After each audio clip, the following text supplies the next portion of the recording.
बिस्मिल्लाहिर्रहमानिर्रहीम, अस्सलाम वालेकुम, गुड मॉर्निंग मुल्तान। कैसे हैं आप लोग? उम्मीद करती हूँ बिल्कुल ठीक ठाक होंगे और दुआ करते हैं आज का दिन आपका बहुत ही अच्छा गुजरे, हंसते हुए मुस्कुराते हुए खैर आफियत के साथ। नाज़रीन, आप देख रहे हैं रोही एट 10 और मैं हूँ आपकी होस्ट आसमान नौरीन। एक नई सुबह में आपको खुश आमदीद कहते हैं। और सबसे पहले तो तमाम मुसलमानों को ज़िलहज का चांद नज़र आ चुका है और तमाम मुसलमानों को बहुत बहुत मुबारक हो। ईद उल अज़हा की तैयारियाँ भी जो है वो स्टार्ट हैं और इसके साथ साथ जो है मंडियाँ भी सज गई हैं।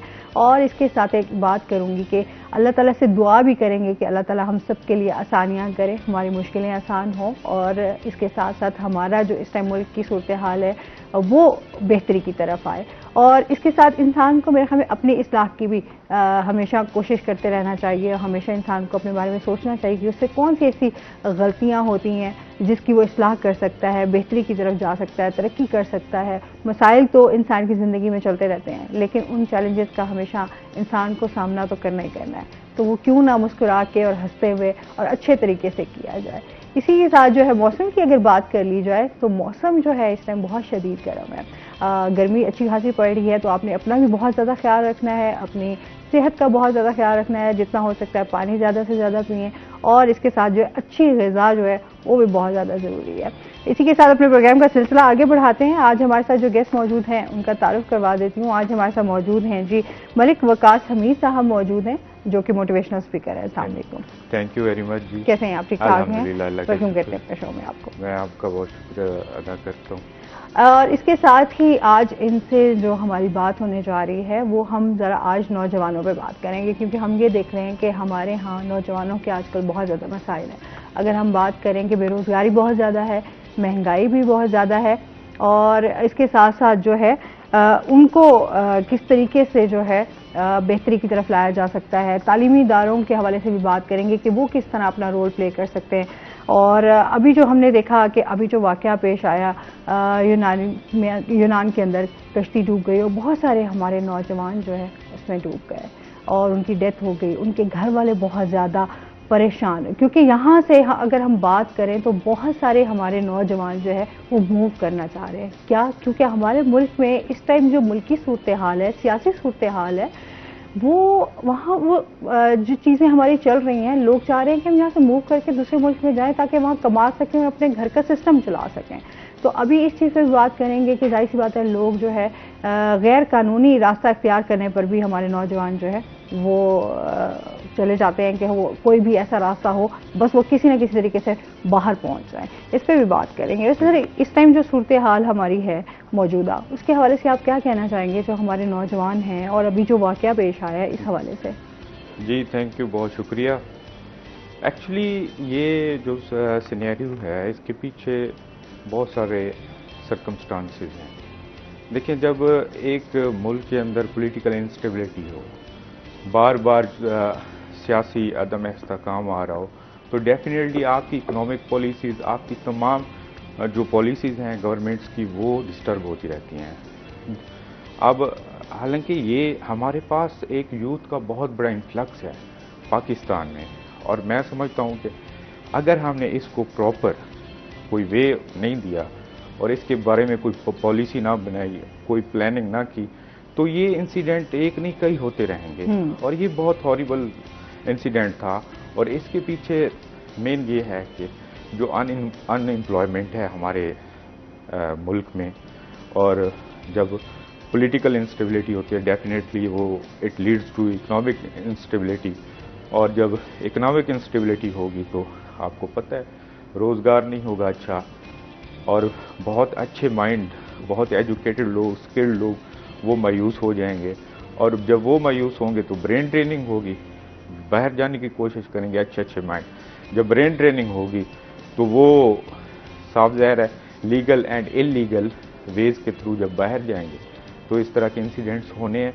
और स्पेशली इसके ऊपर हमें बहुत सोचने की ज़रूरत है। अब बहुत कुछ हो चुका है पाकिस्तान में। ये इंसिडेंट हमारे लिए एक मेन के सबक होना चाहिए, लास्ट लेसन होना चाहिए। हमें इसे सीखना चाहिए कि हम अब क्या करें। हम यूथ, ये देखें 300-400 लोग यंगस्टर्स थे, सारे यंगस्टर्स थे, और उनका क्या कसूर था? कसूर ये था कि वो जब देख रहे हैं इस आज 21st सेंचुरी है, कि वो जब देखते हैं कि यूरोप का नौजवान या हमारे हमसाया ममालिक का नौजवान वो कहाँ से कहाँ चला गया है, उसकी पर कैपिटा इनकम कहाँ चली गई। और ये बेचारे हैंड टू माउथ मीन के एक टाइम के खाने के लिए भी यहाँ पे लोग परेशान हैं। अपने घर के हालात देखते हैं, अपने बहन भाइयों पेरेंट्स के ख्वाब देखते हैं, उसके बाद इनके पास अच्छी डिग्रियां होने के बावजूद इनको प्रॉपर कोई रिस्पांस नहीं मिल रहा, तो डेफिनेटली ये इस तरह के स्टेप्स तो उठाएंगे। तो इसके लिए हमें एक गवर्नमेंट लेवल के ऊपर प्रॉपर एक प्लानिंग की ज़रूरत है, एक हमें सोचना चाहिए। और इसको ये नहीं कि जस्ट हमने पेपर वर्क करना है, हमने प्रैक्टिकल वर्क करना है, प्रैग्मेटिक सोच के साथ चलना है कि हम इनको कैसे एंगेज करें, हम इनको कैसे जो है ना एक रास्ता दें और इनको एक पॉजिटिव वे कैसे दें।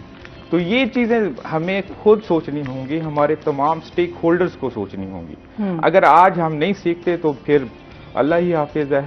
और मैं कहता हूँ ये इतना बड़ा इन्फ्लक्स यूथ का फिर पता नहीं क्या कहाँ किसी इससे भी बड़े सानिया की तरफ हम ना चले जाएं। तो सो आई एम वेरी सैड जब से मैंने ये सुना है और देखा है और जितनी नुकसान हुआ है, तो ये कौमी अलमिया है। इसके लिए हमें प्रॉपर प्लानिंग करनी चाहिए। जो स्टूडेंट्स हो गए उनकी कैरियर काउंसलिंग करनी चाहिए, उसके साथ साथ कैरियर काउंसलिंग के साथ साथ अपॉर्चुनिटीज देनी चाहिए। अच्छा, क्योंकि जाहिर सी बात है हम अभी जो हमारे हालात चल रहे हैं उसकी वजह से नौजवान जो है बहुत ज़्यादा मसाइल का शिकार हैं। फिर आपने जैसे बात की कैरियर काउंसलिंग के हवाले से, तो हमारे यहाँ ये थोड़ा कॉन्सेप्ट अभी आया तो है, लेकिन इसके ऊपर प्रॉपर तरीके से अभी इस तरीके से अमल नहीं किया जा रहा, जिसकी वजह से जो है तलबा हमारे जो है वो हमेशा परेशान दिखाई देते हैं। इवन के सब्जेक्ट भी सिलेक्ट करने में उनको मुश्किलात होती हैं कि जब वो मैट्रिक के बाद जो है वो जाते हैं इंटरमीडिएट की तरफ, तो उनको यही होता है कि हमने करना है, कौन से सब्जेक्ट चूज़ करने हैं, आगे फर्दर हमारे लिए क्या जो है मौके होंगे कि हम आगे जाकर जो है अपनी जॉब कर सकें या कोई बिजनेस की तरफ जा सकें। बिल्कुल। अच्छा, एक चीज़ मैं आपको बताऊं, हमारा सबसे बड़ा इशू क्या है इस वक्त। आपने करियर काउंसलिंग की बात की, हमारी जो ट्रेडिशनल सोच है वो सबसे बड़ी हर्डल है। देखें, करियर काउंसलिंग में बहुत सारी चीज़ें आ जाती हैं। ये नहीं है कि आपने स्टडी का जो ऑब्जेक्टिव है वो जस्ट ये है कि आपने जॉब लेनी है। सबसे पहले स्टडी का आपका एजुकेशन का ऑब्जेक्टिव ये होना चाहिए कि एक आपने अच्छा इंसान बनना है, एक पॉजिटिव सोच डेवलप करनी है, एक पॉजिटिव पर्सनैलिटी डेवलप करनी है। तो पर्सनैलिटी जस्ट आउटलुक नहीं है, पर्सनैलिटी में आपकी थिंकिंग आ जाती है, आपकी क्राइसिस मैनेजमेंट आ जाती है। फॉर एग्जांपल, आप किसी क्राइसिस में चले गए, कोई यंगस्टर अपना क्राइसिस में चला गया, तो उसको पता होना चाहिए कि मैंने इस क्राइसिस को कैसे डील करना है, कैसे निकलना है, इस मायूसी से कैसे निकलना है। और जॉब जस्ट नहीं होना चाहिए एक ऑप्शन, उसके साथ बिजनेस होना चाहिए। मैं कहता हूँ बिजनेस आप मेन जो है हमारी काउंसलिंग जो है अब बिजनेस की तरफ होनी चाहिए। हमारे पास बहुत अच्छे माइंड हैं, बहुत एफिशिएंट लोग हैं, बहुत हार्ड वर्किंग यूथ है। हम उसके लिए जो है ना हम उनको बताएं कि यंग एंटरप्रेन्योरशिप के हवाले से बताएं कि कितने और सोर्सेज हैं जिससे आप अपनी इनकम जनरेट कर सकते हैं। बिल्कुल। और ये हमें, मैं समझता हूँ, मैट्रिक के बाद शुरू कर देना चाहिए। और ये हमारे मुल्क में जस्ट आप मीन के यहाँ पे पीएचडी होल्डर्स भी हैं ना, वो भी अभी तक वो बच्चे हैं, पेरेंट्स से पैसे ले रहे हैं। ये कितना बड़ा मीन के सानिया है, मैं समझता हूँ कि। और अदर कंट्रीज में आप यूरोप में जाएं, यूरोप में मैट्रिक के बाद बच्चा टोटली इंडिपेंडेंट हो जाता है। When you are financially independent, you are definitely mentally and physically independent. ठीक है ना। जब आप मेंटली आपकी फाइनेंसेस का इशू खत्म हो जाता है, आप डिपेंडेंट नहीं होते पेरेंट्स के ऊपर, तो आप अपनी मर्जी से अपना फील्ड सेलेक्ट करते हैं जहां पे आपका माइंड भी है, आपका इंटरेस्ट भी है, आप चाहते भी हैं, और आपको कोई फोर्स नहीं कर सकता। और दूसरी बात, जब आपने अपनी मर्जी का पैशन, अपनी मर्जी का प्रोफेशन ले लिया, तो वो that profession become passion.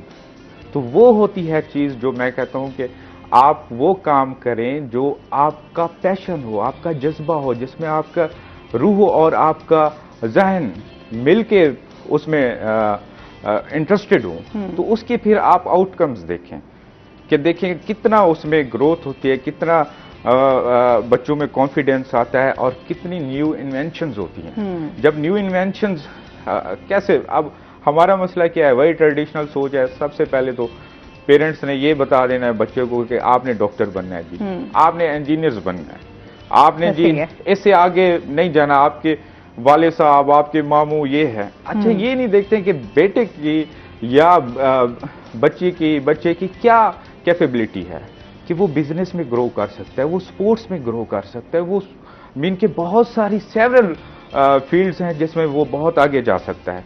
But हमने क्या कहा, बस आपने इंजीनियरिंग करनी है, आपने डॉक्टर्स बनना है, आपने या मैक्सिमम सीएसपी ऑफिसर बनना है, इसके अलावा आपने कुछ नहीं करना है और आप जब तक पढ़ रहे हैं हम आपको पैसे देते रहेंगे। तो जब वो डिग्री ले लेता है, ठीक है ना, जब आप देखें कितना इन्फ्लक्स हो गया है, डॉक्टर्स पास हो रहे हैं, प्राइवेट कॉलेजेस कितने पैसे कमा रहे हैं और उसके साथ साथ ये एक कमर्शलाइज्ड हो गया है, मीन के बिजनेस बन गया है। एजुकेशन, स्किल्ड एजुकेशन जो है आपकी, उसमें कुछ अरसे बाद देखिएगा कि इतने डॉक्टर्स और इंजीनियर्स हो जाएंगे। और सबसे ज्यादा मुझे जिस चीज का अफसोस है और मैं डर रहा हूं जिस चीज से, कि आफ्टर 5 years या 10 आफ्टर अ डिकेड आप देखेंगे कि ये जो लोग हैं जिनको पेरेंट्स ने ज़बरदस्ती एक फील्ड पे लगाया हुआ है और हर बच्चे को कहा जा रहा है घर में अगर 5 बच्चे हैं तो 3-4 बच्चे लाजमी डॉक्टर बन रहे हैं, तो ये आगे इतनी वैकेंसीज नहीं है, हमारे पास कैपेसिटी नहीं है, हम किधर इनको लेके जाएंगे। तो डेफिनेटली एडजस्टमेंट का इशू है, आगे जाके इन्होंने फ्रस्ट्रेट होना है। जब इतना पैसा लगाया हुआ है, पेरेंट्स की होप्स हैं और उसके साथ वो बच्चा अब इतनी स्ट्रेस वाली स्टडी से गुजर के आया है, तो उस बेचारे के अंदर क्या कितना एक वो रह जाएगा कि आप जो है ना प्रेशर वो कोप कर सकेगा। हाँ, और फिर उसके साथ साथ अभी हम देखें तो हमारे जिस तरह हालात हैं, अभी 90% लोग तो यहाँ से मूव कर चुके हैं। हाँ जी। अच्छा, फिर क्योंकि हम समझते हैं कि हमारे जो नौजवान हैं वो हमारी कौम का सरमाया है और उन्होंने हमारे मुल्क को आगे लेकर जाना है। जब हमारे यहाँ बेहतरीन डॉक्टर्स नहीं होंगे, बेहतरीन इंजीनियर्स नहीं होंगे, बेहतरीन लॉयर्स नहीं होंगे, चीज़ें यहाँ से सब मूव होना स्टार्ट हो जाएंगी, तो जाहिर सी बात है हमारे मुल्क में तो उस तरीके से नहीं हो सकेगा ना, तरक्की की तरफ कैसे जाएगा। बिल्कुल ऐसा। तो हम, अच्छा अभी आप क्या समझते हैं हमारे तालीमी इदारों का कितना कसूर है इसमें? देखिए जी, तालीमी इदारों का मैं आपको एक बात बताऊं, फिर मैं उधर ही आऊँगा गवर्नमेंट की तरफ थोड़ा सा। मैं इस गवर्नमेंट की नहीं, throughout since the inception of Pakistan, इब्तदा से ही हमारा फोकस एजुकेशन पे, यूथ काउंसलिंग पे नहीं रहा, यूथ के ऊपर नहीं रहा कि हमने यंगस्टर्स को कैसे लेके जाना है और हमने इसका बजट, एजुकेशन का बजट कितना रखना है। आप यकीन करें, जितना भी डेवलप्ड कंट्रीज हैं, इवन डेवलपिंग कंट्रीज, आप अपने हमसाया मुल्क को देख लें, उसका कितना बड़ा बजट होता है और उसके जीडीपी का 3% वो स्पेसिफिक कर देता है अपना एजुकेशन के लिए। और मिनिमम ये रखा गया है कि इंटरनेशनली एजुकेशन का जो अपना बजट है वो मिनिमम आपके जीडीपी का 3% होना चाहिए। जब 3% हमने अभी इसी ईयर 1.7 अनाउंस किया है, लेकिन मैं समझता हूँ जो मैंने फैक्ट्स एंड फिगर्स दिए हैं वो पूरा 1% भी यूटिलाइज नहीं होता। अब यूनिवर्सिटीज में आप कैसे फंड नहीं दे रहा है, बजट नहीं है, तो वो अब क्या करें, अब वो फी बढ़ा रहे हैं, उसके बाद वो अपने फंड्स खुद जनरेट कर रहे हैं और एक तरफ गुर्बत है, अनएम्प्लॉयमेंट है और एक तरफ फी स्ट्रक्चर जो आप देख लें वो बढ़ रहा है। तो उसके ऊपर फिर हम क्या करें? देखें, ये सिर्फ कसूर इंस्टीट्यूशंस का नहीं है, ये ओवरऑल तमाम स्टेक होल्डर्स का है। आप बजट दें इंस्टीट्यूशंस को, उसमें वहां पे वो बजट की बात आती है तो हमारे पास बजट के हवाले से सिवाय मुस्कुराहट के कुछ नहीं आता कि बजट की ना हमेशा सवालिया निशान रह जाता है। फंड्स के हवाले से जब भी बात की जाती है तो हम लोगों को आज तक फंड्स का पता ही नहीं चलता कि वो आए हैं और गए किधर हैं। बिल्कुल ऐसा है। तो ये चीजें हमारे यहाँ बहुत ज्यादा है कि हमारे जो यहाँ पर अकाउंटेबिलिटी सिस्टम होना चाहिए प्रॉपर कि बजट सही यूटिलाइज हो रहा है या नहीं हो रहा। सबसे पहले आप कोई भी इनिशिएटिव लें तो उसका पहले अकाउंटेबिलिटी का स्ट्रक्चर डेवलप करें। अच्छा जी, हमारे साथ हमें ज्वाइन किया है हमारे रोही के एंकर पर्सन बिलाल खान नियाज़ी। अस्सलाम वालेकुम। कैसे हैं आप बिलाल? ठीक ठाक हैं? अल्हम्दुलिल्लाह। आप सुनाएं, ठीक ठाक हैं? आज जरा लेट हो गए हैं बिलाल। आज हाँ थोड़ा लेट हो गया मैं। अच्छा जी, बिलाल से हम बात करेंगे। जिस तरह ईद उल अज़हा के हवाले से मैंने आपसे बात की कि उसकी तैयारियां भी स्टार्ट हो चुकी हैं और कैटल मंडी भी लग चुकी हैं, उसमें भी बात करेंगे। और साथ साथ जो हमारे यहाँ पर तरक्याती काम हो रहे हैं उनके हवाले से भी बिलाल से बातचीत करेंगे। बिलाल, सबसे पहले तो बात कर लेते हैं ना कि ईद उल अज़हा के हवाले से जो है वो क्या इकदाम किए जा रहे हैं, सफाई के हवाले से भी, और क्या तैयारियां चल रही हैं? ईद उल अज़हा के हवाले से बात करें तो ये एक मेगा इवेंट होता है और इसमें हर साल की तरह लाखों की कुर्बानी होती है मुल्तान शहर में भी।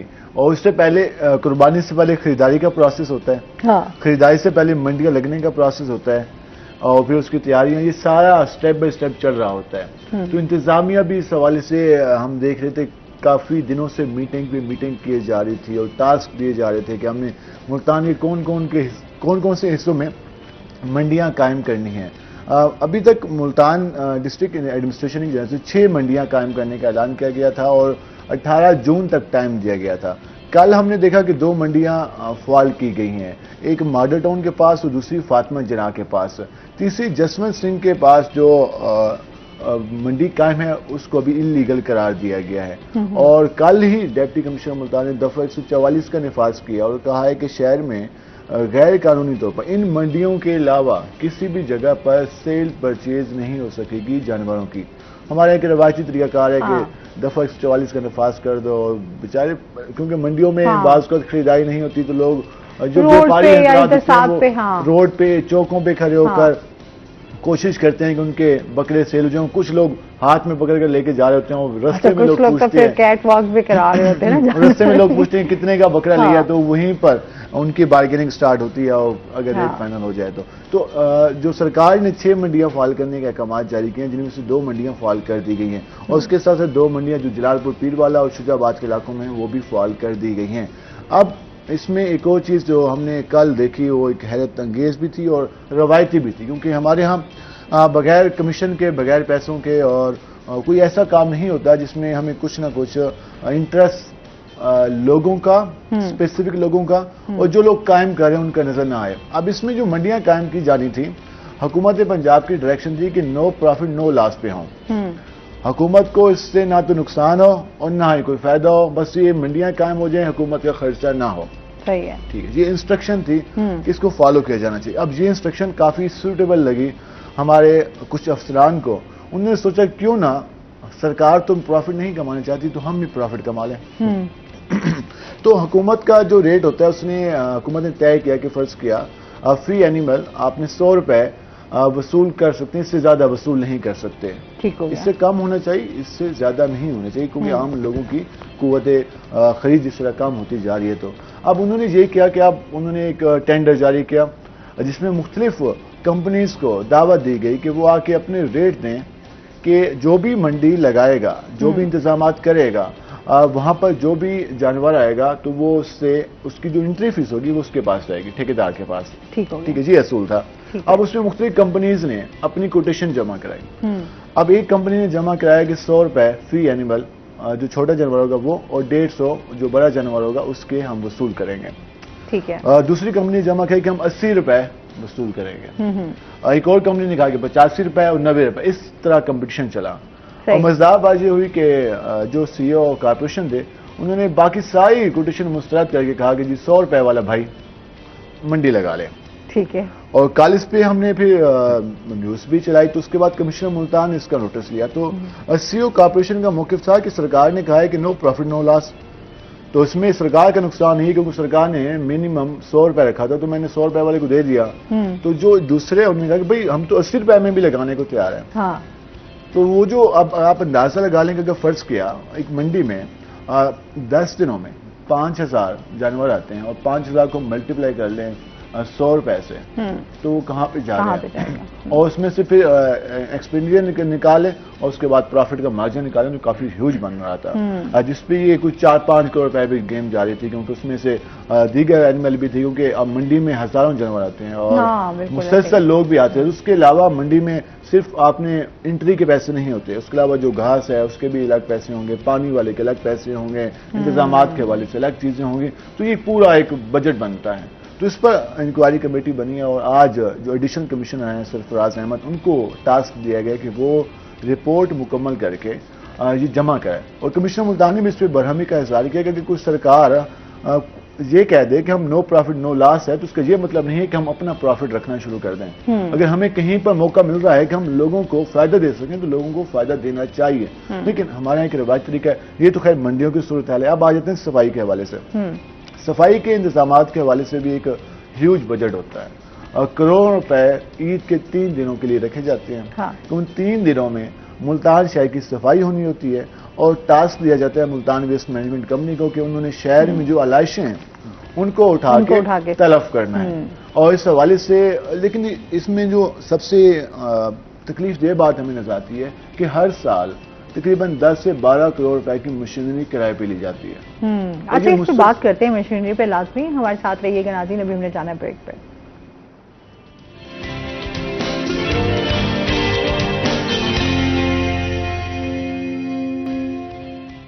वेलकम बैक नाज़रीन, रोही एट 10 में आपको खुश आमदीद कहते हैं। अच्छा जी, इसके साथ ही जिस तरह पहले तो बात कर रहे थे ना हम ईद उल अज़हा की तैयारियों के हवाले से, सफाई के हवाले से भी बात हो रही है, लेकिन अभी चलते हैं अपने सेगमेंट की तरफ, टुडेज वेदर।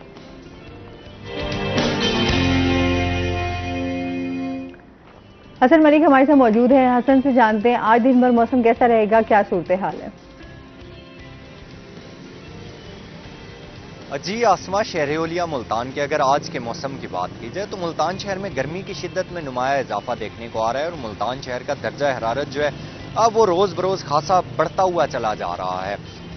मुल्तान की गर्मी तो वैसे ही मशहूर है, तो आजकल महसूस हो रहा है कि जून अपने जोबन की जानिब बढ़ता चला जा रहा है। मौसम रोज बरोज काफी ज्यादा गर्म देखने को आ रहा है। अगर दोपहर के औकात की बात करें, खसूसन 12 बजे से 3-4 बजे के औकात की, तो ये हाई टाइम होता है गर्मी का और इस वक्त मुल्तान शहर में लू की शिद्दत में भी काफी ज्यादा इजाफा होता है और गर्मी की शिद्दत तो यकीनन नाकाबिले बर्दाश्त होती है।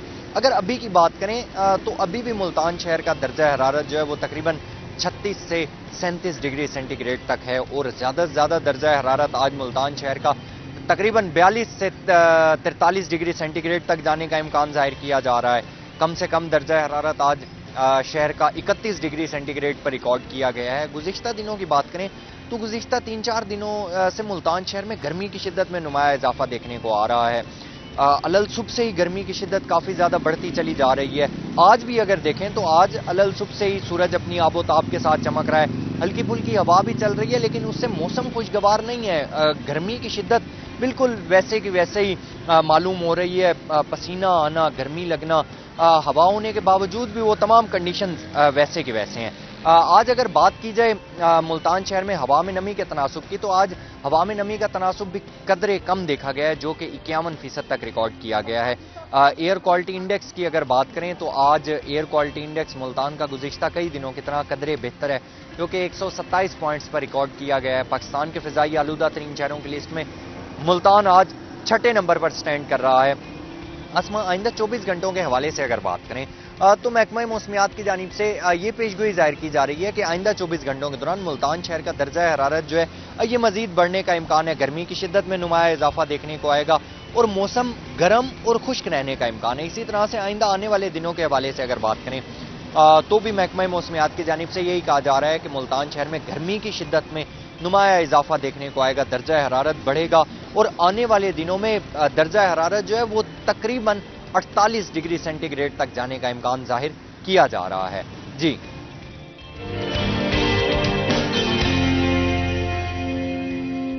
बहुत शुक्रिया हसन मलिक आपका। और गर्मी की शिद्दत जिस तरह बता रहे हैं और टेम्परेचर जो जा रहा है वो वाकई अब दिन ब दिन बढ़ता ही जाएगा और इसमें जो है जाहिर सी बात है ईद भी होगी, तो ईद के हवाले से भी गर्मी में, शदीद गर्मी में ये ईद आ रही है। ईद तो इस बार शदीद गर्मी में होगी। हमने ईद उल फितर के हवाले से देखा, कदरे मौसम बेहतर था। कदरे नहीं, अच्छा बेहतर था। और अगर हम 1-2 हफ्ते पहले देख लें तो कुछ मौसम बेहतर था, और लोग काफी कह रहे थे, बातें बना रहे थे ना कि जून ऐसा आ गया, इसमें हम जालाबारी हो रही है, ठंडक हो रही है, लेकिन अब जून ने अपने रंग दिखाने शुरू कर दिए हैं। भाई बताना तो था जून में हूँ, लेकिन इसमें मुझे भूलना नहीं मैं हूँ। इस गर्मी में ख्याल भी करना है, क्योंकि अब हीट स्ट्रोक का खतरा ज्यादा हो गया है। लू चलने लगी है, तो उसमें आप हीट स्ट्रोक से मुतासर होंगे और आप हॉस्पिटल में आपकी जान भी हमारी भी जा सकती है, अल्लाह ना करे, सबकी जा सकती है अगर हम एहतियात नहीं करेंगे। आप मुतासर हो सकते हैं। और उसके साथ साथ गैस्ट्रो का मर्ज इसमें इतनी तेजी से फैलता है और कि हम वार्ड में जब हम निश्चित जाते हैं, शहबाज शरीफ वार्ड भरे होते हैं, इमरजेंसी में इतने लोग ड्रिप्स लगे होते हैं, क्या हुआ जी, पेट खराब हो गया, किसी को वोमिटिंग आ रही है, किसी का क्या मसला बन गया। और ये गैस्ट्रो के हवाले से हमारे अक्सर लोग एहतियात नहीं करते, वो कहते हैं ये नॉर्मल सा खैर है, ये पेट का इशू हो गया, कोई बात नहीं। उसकी वजह एक तो पसीना आपको इतना ज्यादा आ रहा है, उसमें आपके जो विटामिन है, आपकी एनर्जी है, सारी आपकी खत्म होती जा रही है। अगर आप टाइम पर मेडिसिन नहीं लेंगे या ड्रिप नहीं लगवाएंगे तो आपके जो गुर्दे हैं वो मुतासर हो सकते हैं और आपके लिए काफी संगीन फिर डिफरेंट, जैसे डिहाइड्रेशन जब हो जाती है तो फिर आपको स्पेशली बच्चों का ख्याल करना है, क्योंकि अब तो छुट्टियां हैं, शुक्र है स्कूलों की छुट्टियां हैं, क्योंकि इस मौसम में बच्चे नहीं बैठ सकते कमरे में कि आपके एक कमरे में 40 बच्चा बैठा हो, एक पंखा चल रहा हो ऐसे से करके, ऊपर से लोड शेडिंग हो। तो ये एक अच्छी बात है कि जिसने भी ये सिलसिला शुरू किया था कि बच्चों को 3 महीने की छुट्टियां, उसको भी अल्लाह जन्नत में जगह दे। जब तो बहुत हो गया होगा ना, अल्लाह हमने भी छुट्टियां गुजारी हुई, तो हमने भी छुट्टियां गुजारी, हमसे पहले वालों ने गुजारी, तो एक अच्छा इनिशिएटिव था।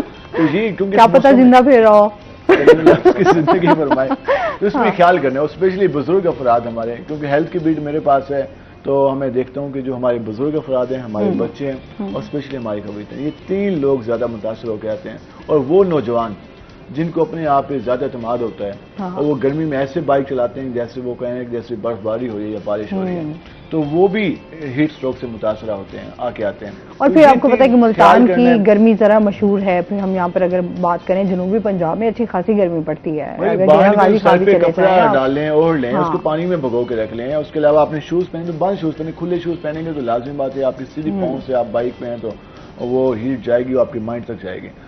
अगर आपका फेस कवर होगा तो काफी ज्यादा बेहतर है।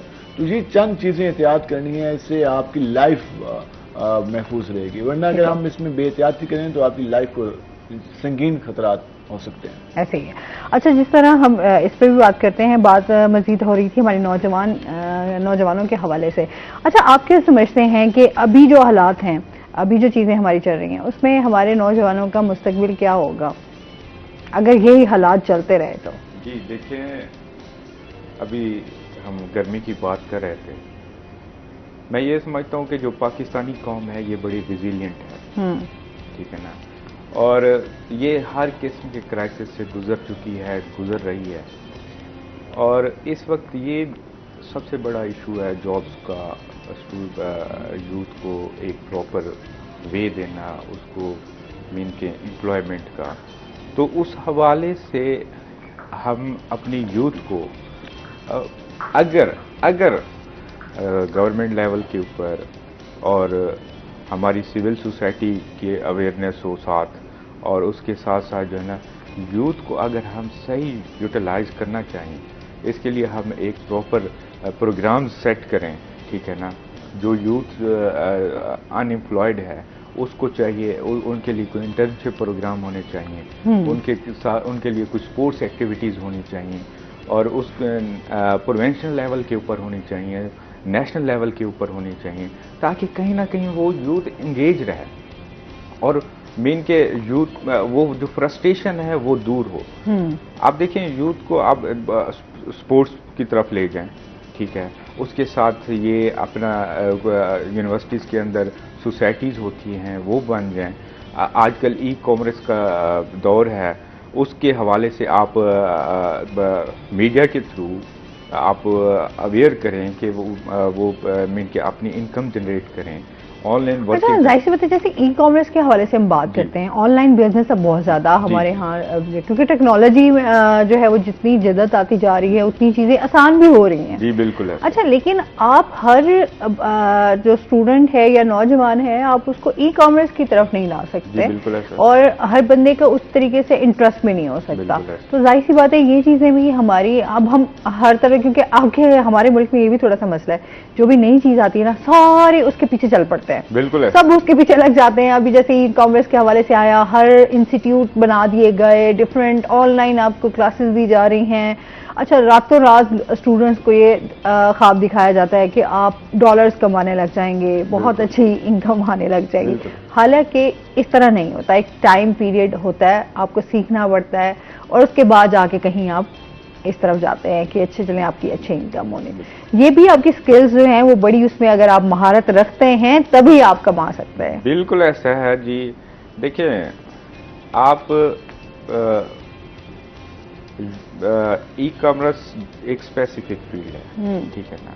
उसमें आपको एक कंप्यूटर की हॉनो होनी चाहिए, टेक्नोलॉजी की हॉनो होनी चाहिए, उसके साथ साथ एक अच्छी एजुकेशन हो, आप पढ़ सकते हो इंग्लिश में चीज़ें। लेकिन उसके अलावा आप को मीन के बहुत सारी एक्टिविटीज़ हो सकती हैं अगर यहाँ पे मीन के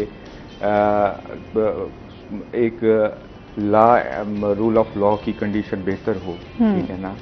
आप कोई बच्चा इन्वेस्टमेंट करना चाहता है, उसको ये ना हो कि वो प्रॉपर्टी में जाना चाहता है, प्रॉपर्टी का बिजनेस करना चाहता है, तो उसके लिए सबसे बड़ा थ्रेट, पैसे भी हों तो वो थ्रेट है कि मेरे साथ कोई धोखा ना हो जाए, ठीक है ना। अब आप जाएं बाहर, और ये सोसाइटीज़ आजकल जो कामयाब हो रही हैं, ये क्यों हो रही हैं? यहाँ पे सबसे बड़ा ये है कि यहाँ पे बहुत सारे लोग, यंगस्टर भी इन्वेस्ट कर रहे हैं। उसमें ये है कि वहाँ पे उनको ये इशू नहीं होता कि हमारे साथ धोखा होगा, हमें जो ज़मीन दिखाई जाएगी वो नहीं होगी। इस तरह अगर आप सोशल प्रोटेक्शन हो, प्रॉपर रूल्स एंड रेगुलेशंस हों और उसकी इम्प्लीमेंटेशन हो, तो यकीन करें हम बहुत अच्छे तरीके से यहाँ पे काम कर सकते हैं। और स्पेशली हमारी यूथ में बहुत ज़्यादा टैलेंट है, बिजनेस ओरिएंटेड लोग हैं यहाँ पे, बिजनेस कर सकते हैं। आप देखें बाहर के लोगों में, आप बाहर चले जाएं तो ये गवर्नमेंट की जॉब्स जो हैं इनको बहुत कम लाइक किया जाता है। मीन के ये कंसेप्ट ही नहीं होता। बच्चा इंडिपेंडेंट अपना बिजनेस करना चाहता होता है, अपनी इंडिपेंडेंट अर्निंग करना चाहता होता है। ये नहीं है कि वो एक सारी ज़िंदगी एक सर्कल में रहे, मीन के एक मैनेजर बन गया तो सारी ज़िंदगी उसी में रहे। अच्छा, बाहर अगर जॉब्स का कॉन्सेप्ट, जाहिर सी बात है बड़ा लोग कर भी रहे होते हैं, जॉब्स भी कर रहे होते हैं, बिजनेस भी कर रहे होते हैं, लेकिन जाहिर सी बात है वहाँ लोगों को उसी तरीके से फैसिलिटेट भी तो किया जा रहा होता है ना, रिलीफ भी होता है। तभी एक, जब आप मेंटली रिलैक्स होंगे तो तभी आप अपनी जॉब की तरफ भी तवज्जो दे सकते हैं और आप अपनी कंपनी को भी बढ़ता हुआ आगे देख सकते हैं ना। हमारे यहाँ तो यहाँ आप प्राइवेट इदारों में जॉब की तरफ चले जाएं तो आपको यही खदशा लगा रहता है कि अगले पल में आपको बाहर निकाल खड़ा करेंगे, या फिर आपकी सैलरीज इतनी नहीं होंगी कि आपको उस तरीके से आपका सिस्टम चल सके। तो हमारे यहाँ ये भी बहुत सारे मसाइल हैं ना। बिल्कुल, ये रिस्क फैक्टर है। और आपने जब ई कॉमर्स की बात की, उसमें मैं एक चीज़ ऐड करूँ, ये एक नेचुरल फिनोमेना है। जब भी कोई नई चीज़ आएगी, जब भी कोई नया ट्रेंड आएगा, उसका पॉजिटिव एंड नेगेटिव यूज होगा। हाँ। अब इसका क्या पॉजिटिव यूज, मैं सबसे पहले पॉजिटिव की बात करता हूँ कि बहुत से अच्छे लोग हैं जिन्होंने कंप्यूटर साइंस में या आईटी में डिग्रियां ली हुई हैं, वो बहुत अच्छी अर्निंग ले रहे हैं, वो बहुत अच्छी उनकी मीन के मिलियंस में भी है, और सम टाइम तो मैं वो डेटा पढ़ रहा था, बिलियंस में भी चले गए हैं। पाकिस्तान के यूथ है, वो ऐसे ही है, पाकिस्तान के लोग हैं। अच्छा, कुछ ऐसे हैं जो इंस्टीट्यूशंस बनाए हुए हैं और बच्चों के मीन के पैसे ले रहे हैं। पैसे, हाँ ऐसे ही, मैं वही कह रहा हूं, आपको ख्वाब दिखाए इंस्टीट्यूट, आपको जगह जगह बना दिए, रातों रात आप इतने लाख कमा लेंगे, ये कर लेंगे। हाँ। तो ये होना है, आप इससे ना घबराएं। लेकिन आप इसके साथ साथ इसको टैकल करना है, इसको मिनिमाइज करना है जो गैर जरूरी चीजें हो रही हैं, जो अनफेयर चीजें हो रही हैं, उनको हमने कैसे टैकल करना है। अब कोई, अब देखें मोबाइल आया, चीजों का चेक एंड बैलेंस जो है वो बड़ा आपको जरूरी है। इस जो पे भी- मजीद हम बात बिल्कुल। करते हैं, बिल्कुल जी, इस पे मजीद बात होगी। नाज़रीन, अभी हमने जाना है ब्रेक पे, हमारे साथ रहिएगा।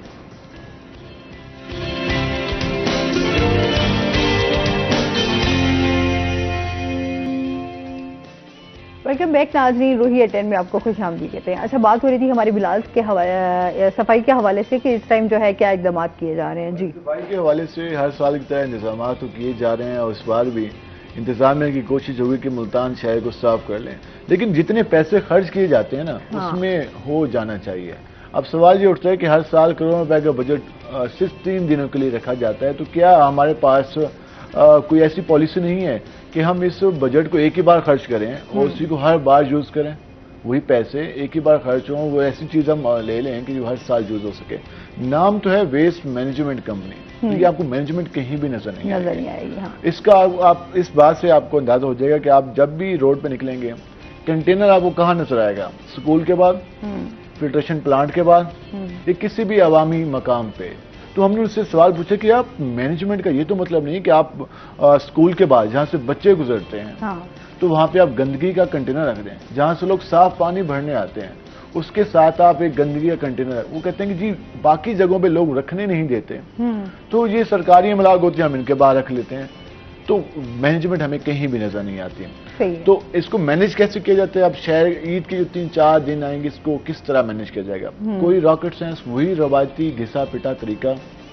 रेंट पे मशीनरी ले लो, 3 करोड़ 5 करोड़ का बिल निकाल लो, ऐसे ही है। आप वो फर्म हाँ। आएगी, वो 150 आपको रक्षा दे देगी, उसके अलावा 40-45 ट्रैक्टर ट्रालियां आ जाएंगी, उसके साथ साथ कुछ लोडर आ जाएंगे और कुछ ये साइज मशीनें आ जाएगी। वो 3 दिन चलेगी, 3-4 करोड़ रुपए लिया और वो भाई गया, और जो बाकी कमीशन वाले भाई अलग होंगे। उसके अलावा जो अब सफाई वर्कर कहेंगे जी हमारे पास कम है, तो सफाई वर्कर कहाँ से लें? सादा तरीका, 5 दिन के लिए किराए पे बंदे ले लो, 1 करोड़ रुपए उनका रख लिया और वो 5 बंदे, 500 बंदा ले लिया, 400 बंदा ले लिया। ये खाने का हिसाब जी, टीम हमारे पास 2000 वर्कर है, 2000 वर्कर का 3 दिन का खाना चले, वो तो देना चाहिए। अब जी पिछले 15 साल से, 2013 में ये बनी है, 10 साल से प्रैक्टिस हो रही है कि हर साल 5 से 10 करोड़ का जो रेंटल मशीनरी ली जाती है, इससे ज्यादा अब तो कॉस्ट बढ़ गई है जी, ली जाती है रेंटल मशीनरी, और उसमें हर साल खर्च किया जाता है। तो ये क्या एक ही बार खुद नहीं खरीदी जा सकती? मतलब आप 20-25 करोड़ रुपए खर्च करके आप एक ही बार मशीनरी ले लें और वो हर ईद पे चलती रहे, लेकिन ये नहीं होता हमारे यहाँ। तो इस बार भी मुल्तान वेस्ट मैनेजमेंट कंपनी जिसको अपनी कामयाबी कह रही है, वो ये कामयाबी है कि रेंटल मशीनरी का टेंडर हो गया, ईद पे टाइम पे आ जाएगी, और ये कहा गया है कि जो एलआईसी हैं वो वक्त पर हम उठा लेंगे। हाँ। तमाम सेक्टर्स में कैंप लगाए जाएंगे और वहाँ हर कैंप में अमला तैनात होगा, और एक सेक्टर का मतलब है एक यूनियन काउंसिल, ये 4 यूनियन काउंसिल को मिलाकर एक सेक्टर बना दिया जाएगा। तो वहां पर जो सारा वेस्ट होगा तो वो एक जगह कलेक्ट की या मॉनिटरिंग की जाएगी। तो ये अभी तक इब्तदाई प्लान बनाया गया है, लेकिन प्रॉब्लम कहाँ आएगा? प्रॉब्लम ये आएगा कि मुल्तान शहर की जो 68 यूसीज हैं, 68 यूसीज में तो हमें 40 to 50% सफाई मिल जाएगी, लेकिन जैसे ही आप जाएंगे, हम चले जाते हैं कासिम इला, वो नहीं आता इसमें, मुजफ्फराबाद नहीं आता इसमें, बहुत सारे इलाके हैं, कादिरपुरा नहीं आता, बोसन रोड, बंद बोसन के इलाके नहीं आते, जहांगीराबाद नहीं आता, पीरा गैब रोड के उस सुई गैस स्टेशन नहीं आती, तो वहां सफाई कौन करेगा? उसका कोई प्लान मौजूद नहीं है। शुजाबाद म्यूनसिपल कमेटी कितने सफाई कर सकती है? लास्ट टाइम उनकी कारकर्दगी अच्छी थी। जलापुर पीरवाला की म्यूनसिपल कमेटी की कारकर्दगी भी अच्छी थी। अब अंदाजा लगाएं कि म्यूनसिपल कमेटी है, उसने करोड़ों रुपए खर्च नहीं किए, उसके बावजूद भी उनको पता है कि हमने मोहल्लों से ये इलेक्शन चुननी है और हमने कलेक्ट करनी है, वो उसमें कम्युनिटी को इन्वॉल्व कर दिया, यूसी चेयरमैन को इन्वॉल्व कर दिया, यूसी काउंसलर को इन्वॉल्व कर दिया, मोहल्ले के जो लोग होते हैं जिनको ज्यादा शौक होता है अपने इलाके के काम कराने का, उनको साथ एंगेज कर लिया। तो वो, लेकिन मुल्तान वेस्ट मैनेजमेंट कंपनी करोड़ों रुपए का बजट खर्च करने के बावजूद भी सिर्फ इस वजह से पीछे रह जाती है कि वो कम्युनिटी को इन्वॉल्व नहीं करती। अच्छा, ये वाकई है। अब बात ये आ जाती है कि मैनेजमेंट, आपने मैनेजमेंट कैसे करनी है? हमारे यहाँ ये कहते हैं कि बस जितना हो सकता है आप मैनेजमेंट की तरफ ना जाएं, बल्कि ज्यादा खर्चे की तरफ जाएं, ताकि ठीक है जो काम होता है जैसे वो हो जाएगा। वो हो तो जाता है, लेकिन उसके असरात कोई पॉजिटिव नहीं होते, कोई वो रोल मॉडल नहीं बनता। हम ये नहीं कह सकते मुल्तान वेस्ट मैनेजमेंट कंपनी अब पूरे पंजाब की कंपनीज के लिए रोल मॉडल बन जाए, तो कोई नया स्टेप तो लिया जाए। अब वो इतने ब्रेन बैठे हैं। अब मैं अभी तो खैर सैलरीज डॉलर का रेट काफ़ी ज़्यादा बढ़ गया, तो इसलिए सैलरीज जितनी भी हों तो बंदा कहता नहीं, यह कम है। अब मैं 2 साल 4 साल पहले की बात करूँ, उस वक्त डॉलर जब कम था, तो जो सेंट्रली वेस्ट मैनेजमेंट कंपनी है उसकी तनख्वाह 6 लाख रुपए 5 लाख रुपए थी। ठीक है। और उसे मीटिंग के सिर्फ पॉइंट उनकी जिम्मेदारी है कि तैयार करना बोर्ड ऑफ डायरेक्टर के। ठीक, अब कंपनीज में आप ज्यादा तनख्वाहों पे आप लोग बिठाए हुए हैं, आप उनको 200 400 लीटर फ्यूल दे रहे हैं, काम क्या है उनका? और शहर में कितनी बेहतरी आई, लोगों का इत्मीनान इदारे पे कितना डेवलप हुआ। आप सिर्फ कभी जाएं तो आप मेन बोर्ड देखेंगे तो आपको वो मिट्टी से आलूदा नजर आएगा। और मैं उस दिन गया तो मैंने कहा किसी प्राइवेट फर्म का होता तो सुबह शाम इसमें टाकी लग रही होती, लेकिन सरकार का है तो किसी को परवाह नहीं। उसने कहा हम कोशिश करें, हम नया लगवा लें। हमने कहा नया लगवा लें, कोटेशन तैयार कर लें, उसमें से कुछ कमा लें और नया लगा लें। तो हमारे यहाँ चीज़ों का ख्याल नहीं किया जाता। अगर हमारी अपनी हो, हमारी अपनी इन्वेस्टमेंट हो तो हम उस पर गुस्से भी होते हैं, उसमें नला भी होते हैं और केयर भी करते हैं और कोशिश होती है कि इसमें लॉस ना हो।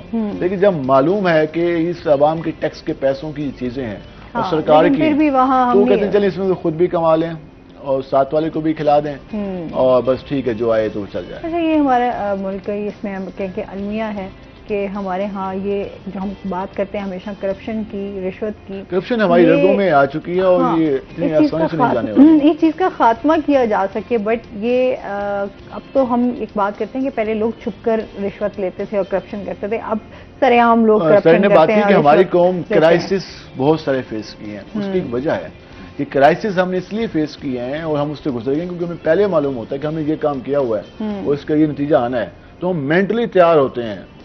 क्योंकि हमने कोई ढंग से काम तो हम करते नहीं है। जब भी हम कोई काम करते हैं हमें पता होता है कि हमने इस तरीके से ये काम किया, इसके ये असरात हो सकते हैं, तो इसलिए हम गुजर जाते हैं आसानी से।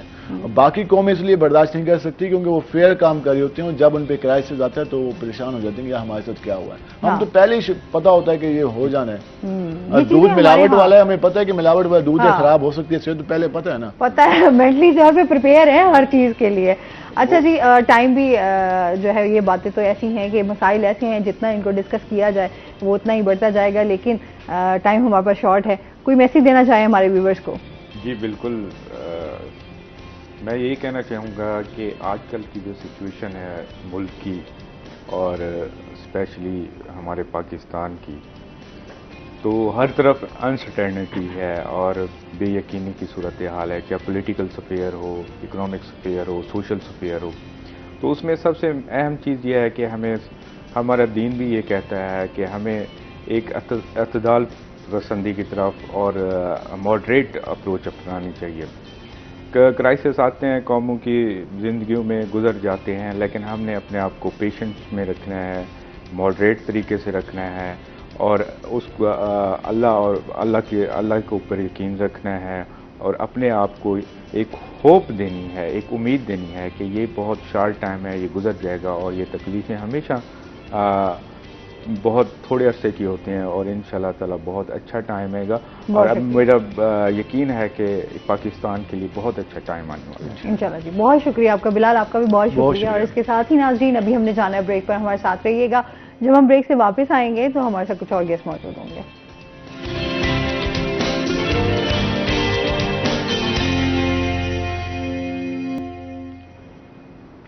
वेलकम बैक नाज़रीन, रोही एट 10 में आपको खुश आमदीद कहते हैं। और ब्रेक के बाद हमारे साथ गेस्ट मौजूद हैं, उनका तारुफ करवा देती हूँ। आज हमारे साथ मौजूद हैं जी जनाब अनवर अली राना साहब, जो कि कतर में मुकीम पाकिस्तानी कम्युनिटी की जो है नुमाइंदगी करते हैं, साथ साथ में फिक्शन राइटर भी हैं और इसके साथ उर्दू और हरियाणवी जो है वो शायरी भी करते हैं। बुक भी इनकी आ चुकी है जो कि मैं आपको दिखाऊंगी, जुगनू है मेरी मुट्ठी में, ये इनकी बुक है। इस हवाले से जो है इनसे बात भी करेंगे और इसके साथ साथ जो है बहुत सारे फोरम्स के साथ भी ये कनेक्टेड हैं। और इसके साथ हम बात करेंगे, जिस तरह अदब के हवाले से भी बात होगी, शायरी के हवाले से भी बात होगी, ओवरसीज़ पाकिस्तानियों के हवाले से भी बात करेंगे, जो अभी एक अफसोसनाक वाक़या पेश आया है यूनान के हवाले से, उसमें भी बात करेंगे कि जिस तरह हमारे नौजवान यहाँ से मूव कर रहे हैं, उनको इस तरह, एक तो जाहिर सी बात है जिस तरह हमने पहले भी सेगमेंट में बात की कि लोग अब यहाँ से पाकिस्तान से मूव करना चाह रहे हैं, वो इसी वजह से कि यहाँ पे हमारे मुल्क में महंगाई, बेरोज़गारी की वजह से लोगों को मौके नहीं है, तो लोग यहाँ से जो है चाहे उनको गैर कानूनी रास्ता ही क्यों ना इख्तियार करना पड़े, लोग यहाँ से जाने पर मजबूर हो जाते हैं। इस हवाले से बात करेंगे। तो अभी सर क्या हाल चाल है? ठीक ठाक हैं? वेलकम करते हैं जी। जी बहुत शुक्रिया आपका रोहित टीवी का मुझे इनवाइट करने के लिए, बहुत ममनून हूँ आपका और तमाम देखने वालों को मेरी जानिब से अस्सलाम वालेकुम। तो सर इतने टाइम बाद आ रहे हैं, क्या कहेंगे, कैसा लग रहा है? गर्मी का मौसम एंजॉय कर रहे हैं? जी बिल्कुल ऐसे ही है, क्योंकि हम बैरून मुल्क रहते हैं तो वहाँ पर ख़ास तौर पर क्योंकि मेरा ताल्लुक मुल्तान से है। हाँ। तो जो हमारे हमसाया ममालिक में लोग मुल्तान की मिट्टी को बहुत पसंद करते हैं। तो जब मैं उन्हें बताता हूं कि मैं मुल्तान से हूं, तो वो सबसे पहला जो डिमांड करते हैं वो कहते हैं अब आपने मुल्तान की मिट्टी हमारे लिए जो है ना वो जरूर लेकर आनी है। अच्छा। तो उस पर मैंने एक शेर भी कहा कि अब तो मिलती है यार तोहफे में, अब तो मिलती है यार तोहफे में, खाके मुल्तान तेरे क्या कहने। वाह क्या बात है। मुल्तान से ताल्लुक है, आम का मौसम है। मुझे लगता है आप आम खाने आए होंगे। जी बिल्कुल बिल्कुल ऐसे ही है। अब तो माशाल्लाह कतर में भी आम जो है वो मिलता है। एक वक्त था कि पाकिस्तान का आम जो है वो कतर में दस्तयाब नहीं था। मैं बात कर रहा हूँ 2009 की, 2010 की। सही। और उसके बाद फिर हमने फेस्टिवल शुरू किया वहाँ पे, मैंगो फेस्टिवल। तो मुल्तान का आम जब कतर में गया और कतरी घरों में गया तो उन्होंने कहा कि जो इसकी खुशबू है, जब कोई बंदा घर में दाखिल होता है तो उसको पता चल जाता है कि यहाँ मुल्तान का आम जो है आम भी है। वो मौजूद तो मुल्तान का आम वैसे ही बड़ा मशहूर है ना, उसकी तो फिर वो कहते हैं ना इसकी कोई जगह नहीं ले सकता। मीठे लोग, मीठा फल, मीठी जुबान। बिल्कुल ऐसे ही है। अच्छा आप क्या समझते हैं कि अभी जो हमारा ये रिसेंटली एक अफसोसनाक वाक़या पेश आया है, क्या कहेंगे इस बारे में? नौजवान हमारे जो हैं वो बाहर जाने पर मजबूर हैं और इस तरह फिर गैर कानूनी रास्ता भी इख्तियार, और लोग भी ले चाहते हैं कि कुछ भी हो सकता है। जी इसमें कोई शक नहीं, ये एक बड़ा दिल खराश वाक़या जो है वो रूनुमा हुआ है। ऐसे बहुत से छोटे छोटे वाक़यात भी पहले होते रहे, लेकिन इस वाक़े ने वाकई इंटरनेशनल सतह पर भी और पाकिस्तान की सतह पर भी बहुत ज़्यादा जो है वो लोगों को गमगीन किया है।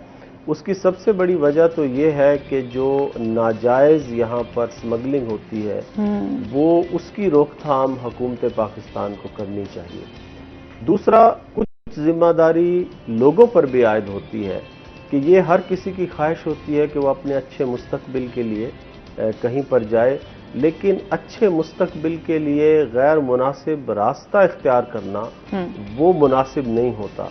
कहते हैं ना कि हर काम की जो नीयत होती है वो उसका फल भी मिलता है। बिल्कुल ऐसे ही। और अगर आपके पास अपॉर्चुनिटीज ना हो फिर तो आप कहें, दरअसल होता ये है कि हम लोग शॉर्टकट ढूंढते हैं कि जो आसान रास्ता है वो मिलना चाहिए। अरे फिर वो यही होता है ना, जब हम देखते हैं जब हमारे इतने नौजवान थे जो ज़्यादा पढ़े लिखे भी नहीं थे और जो अपनी फैमिली को सपोर्ट करना चाह रहे थे, क्योंकि इसी उसमें वो निकले भी सही। अच्छा फिर वो ये होता है कि आपने जितने पैसे यहाँ पर अगर हम लीगल तरीके से जाएं तो आपको बहुत इन्वेस्टमेंट भी चाहिए होती है, आपको बहुत पैसा भी चाहिए होता है, आप बहुत कुछ अपना शो भी करवाते हैं। यहाँ पे होता है कि आप अगर जो है गैर कानूनी रास्ता इख्तियार करते हैं तो वो लोग यही कहते हैं कि ठीक है जी 5-6 लाख में भी आपको बाहर पहुंचा देंगे। जी ऐसे ये इसमें देखें अवेयरनेस लोगों को नहीं है। अभी हमसे जब लोग राब्ता करते हैं वो भी शायद यही कहते हैं कि 5 लाख चाहिए, 10 लाख चाहिए, जेवर बेचेंगे, जमीन बेचेंगे फिर बाहर जाया जाएगा।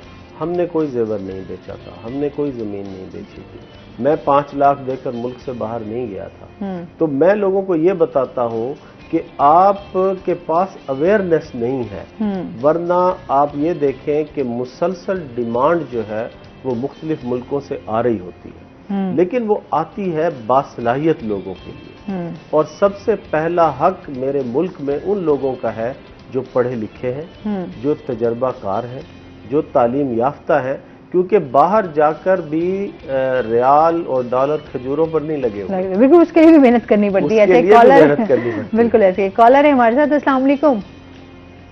वालेकुम सलाम व रहमतुल्लाहि व बरकातहू। मोहम्मद नदीम है हमारे साथ, क्या कहना चाहेंगे?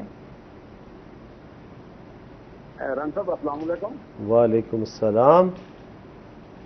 सर मोहम्मद नदीम बात कर रहा हूँ। मैं आपके साथ स्कूल में था। आपकी आवाज बहुत कम आ रही है। जी मेरी आवाज कम आ रही है? जी जी। ये मेरे स्कूल फेलो हैं मोहम्मद नदीम। अच्छा। अब सही आ रही है? जी जी आ रही है जी। मेरा एक सवाल है राणा साहब से कि वो आपने मामूलाती जिंदगी किस तरह मैनेज करते हैं, जबकि फैमिली भी है और सोशल जो इनकी एक्टिविटीज है उसमें बहुत ज्यादा मसरूफ रहते हैं, और हर बार जो है ना जब भी हम इनसे मिलने की करते हैं तो फौरी तौर पे अपना टाइम निकालते हैं। सही है। वो आप में भी वो पूछना चाह रहे हैं कैसे मैनेज करते हैं आप तमाम चीजें। ये सवाल जो है वो बहुत ज्यादा होता है क्योंकि कतर में भी जॉब के अलावा जो है वो ज़्यादातर मसरूफियात सोशल वर्क में रहती हैं, और पाकिस्तान आकर भी आप जैसे मोहब्बत करने वाले लोग जो हैं वो बुलाते हैं तो उनसे मिलना पड़ता है। देखें, वक्त में बरकत उस वक्त पड़ती है जब आप वक्त का सही इस्तेमाल करते हैं। जो लोग अपने वक्त का सही इस्तेमाल नहीं कर पाते, वक्त भी रिस्क की तरह होता है कि अगर इसको सही इस्तेमाल किया जाए तो ये बढ़ता है और अल्लाह ताला इसमें बरकत डालता है। अल्हम्दुलिल्लाह मेरी फैमिली भी खुश है। अक्सर लोग कहते हैं कि आपकी बीवी तो बहुत नाराज रहती होंगी आपसे, आप उन्हें वक्त नहीं देते, तो अल्हम्दुलिल्लाह वो भी खुश है, लोग भी खुश हैं। लेकिन मैं प्रॉपर टाइम को मैनेज करता हूँ कि जो फैमिली का टाइम है वो फैमिली को देना है। लेकिन जब भी कम्युनिटी के किसी भी फर्द ने मुझे बैरून मुल्क या अंदरून मुल्क अप्रोच किया है तो मेरी कोशिश होती है कि उन तक रीच किया जाए, उनकी बात को सुना जाए और फिर उसके ऊपर जो है अपनी पूरी कोशिश की जाए कि जितना मुमकिन हो सके उनकी मदद भी की जाए। बिल्कुल जी। आज मजीद भी आपसे जानेंगे। नाज़रीन, चलते हैं अपने सेगमेंट की तरफ। आज के भाव। शकील सुल्तान हमारे साथ मौजूद हैं। शकील से जानते हैं आज मार्केट में सब्जियों और फलों के क्या रेट्स हैं। जी बिल्कुल, अगर बात करें मुल्तान शहर की सब्जी और फलों की मार्केट में आज की ताज़ा सूरत हाल की, तो सब्जियों के भाव जो हैं वो अभी भी वहीं बरकरार हैं, जबकि फलों के भाव जो हैं उनमें उतार चढ़ाव का सिलसिला जारी रहता है। सब्जियों में बात करें वो आइटम्स जो इंतहाई महंगे दामों फरोख्त हो रहे हैं, जिसमें अदरक जो है वो अभी भी 800 रुपये फी किलो फरोख्त हो रही है। चूँकि बाहर से मंगवाई जाती है, पाकिस्तान में जो है वो भी इसकी जो काश्त है, पैदावार है, वो भी नहीं हो रही। और उसके साथ बात करें लहसुन की, चाइना लहसुन और देसी लहसुन जो है वो 320 से 400 में, जबकि लीमू जो हैं वो 240 से 320 रुपये फी किलो के हिसाब से फ़रोख्त हो रहे हैं। मौसमी सब्जियों की बात करें तो भिंडी 120 रुपये फी किलो में, इसके साथ टिंडा जो है वो 160 रुपये फी किलो में, जबकि अरवी 200 से 240 रुपये फी किलो के हिसाब से मार्केट में दस्तयाब है। हरी मिर्च 120 रुपये फी किलो पर बरकरार है। इसके साथ टमाटर और प्याज जो हैं वो 60 रुपये फी किलो फरोख्त हो रहे हैं, जबकि आलू 80 रुपये फी किलो के हिसाब से मार्केट में दस्तयाब है। फलों की तरफ जाएं तो फलों में अंगूर जो है वो कुछ दिनों से मार्केट में इंपोर्टेड अंगूर दस्तयाब नहीं है, जबकि कुछ करीबी इलाकों से अंगूर जो है वो आने लगा है। 400 रुपये फी किलो के हिसाब से फ़रोख्त हो रहा है, लेकिन अभी अंगूर में वो वाली मिठास जो है वो अभी नहीं है। इसके साथ अगर बात करें मौसमी फलों में आम की मुख्तलिफ क्वालिटी और मुख्तलिफ अक़साम के हवाले से आम जो हैं कम से कम 120 में, ज़्यादा से ज़्यादा जो है वो 320 रुपये फी किलो तक भी फ़रोख्त हो रहे हैं। इसके साथ खुबानी, आलू बुखारा, लीची और इसके साथ जामन जो हैं, चारों मौसमी फल हैं, इन दिनों बहुतात में दस्तयाब हैं, लेकिन कीमत जो है वो अभी भी 400 रुपये फी किलो में फ़रोख्त हो रही है। कम कीमत पर दस्तयाब हैं, लेकिन वो फिर क्वालिटी पर कंप्रोमाइज़ करना पड़ता है। और इसके साथ दीगर फलों की बात करें, केले जो हैं वो 150 रुपये कम से कम इनकी पहले कीमत थी दर्जन के हिसाब से, लेकिन अब कम से कम जो हैं वो केले 250 से 320 रुपये फी दर्जन में फ़रोख्त होने लगे हैं। सेब की कीमत में 100 रुपये का फिर इजाफा हुआ है, 600 रुपये फी किलो तक फ़रोख्त होने लगा है काला कुल्लू सेब जो है। और इसके साथ फालसा जो है वो 150 में, आड़ू कम से कम 150, ज़्यादा से ज़्यादा 240 रुपये फी किलो के हिसाब से मार्केट में फ़रोख्त हो रहा है। फलों की कीमतों में महंगाई की लहर बरकरार है। सब्जियां जो हैं, रोज़मर्रा की सब्जियां तो आम शहरी की मौज में हैं, लेकिन मौसमी सब्जियां और दीगर जो सब्जियां हैं बाहर से मंगवाई जाने वाली, वो आम शहरी की पहुंच से दूर नजर आती हैं। जी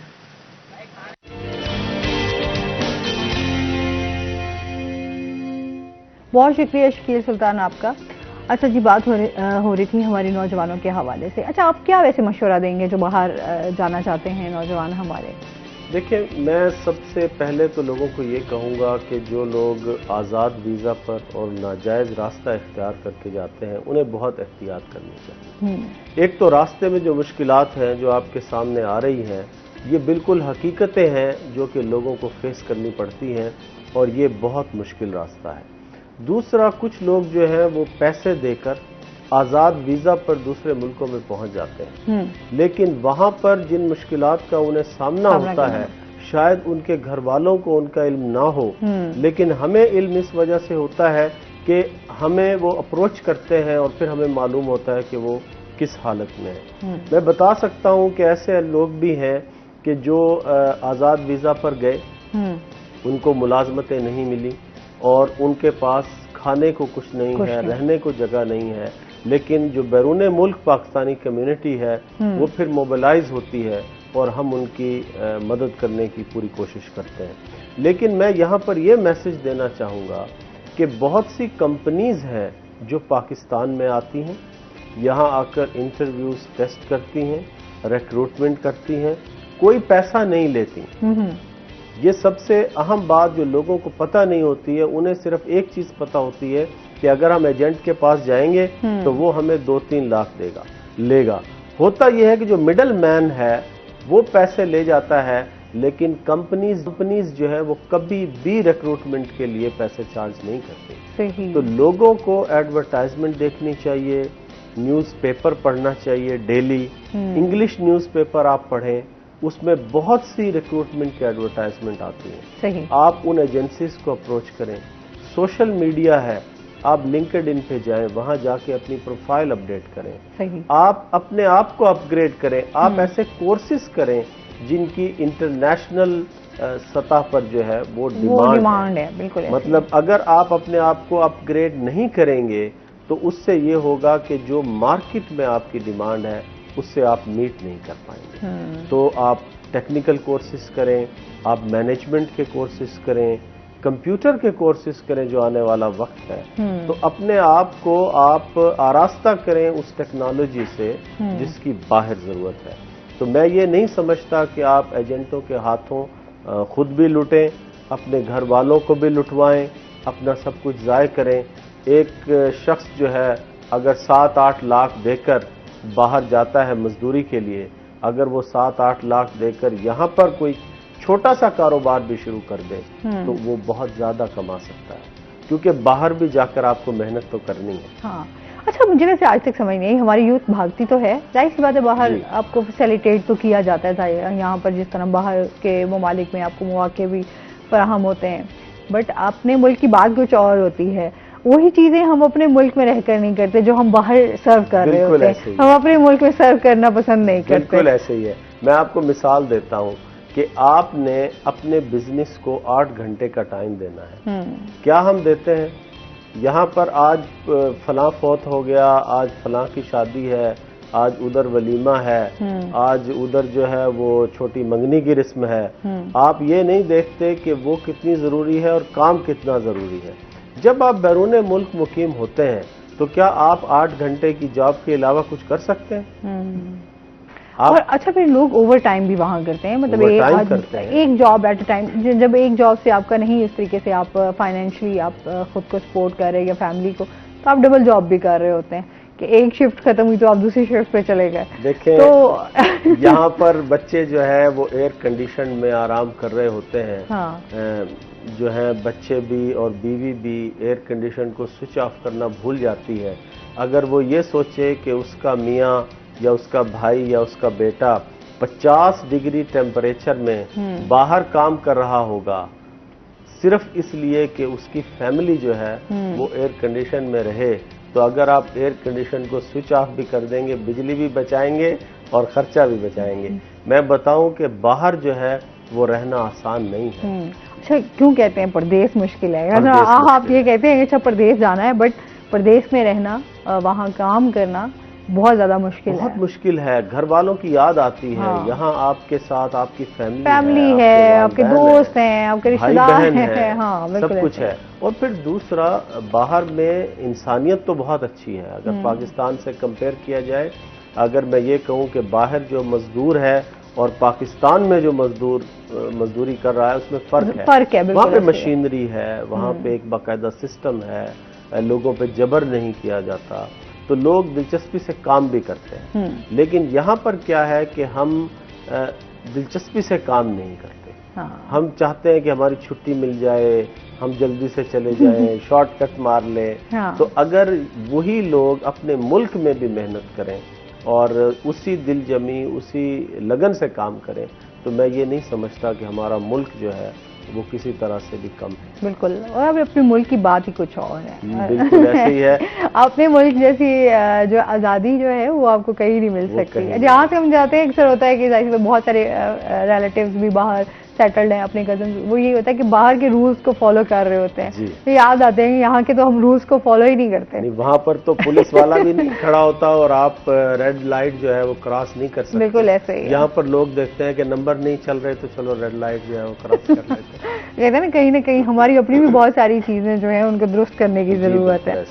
अच्छा, अगर अब आपके शायरी की तरफ भी आ जाते हैं, आपके माशाल्लाह शायरी भी करते हैं, हर चीजें जो है वो वही बात आ जाती है आपकी दोस्त वाली कि आप कैसे मैनेज करते हैं, शायरी के हवाले से भी बताइएगा हमें। जी ऐसे ही है कि शायरी भी साथ साथ चलती है। असल में मेरा जो बैकग्राउंड है वो तो नसर का है, क्योंकि मैंने बचपन से ही कहानियाँ लिखनी शुरू की, अखबारात में कालम भी लिखे, कहानियाँ लिखी, मज़ामीन लिखे, तो मैं नसर का आदमी था।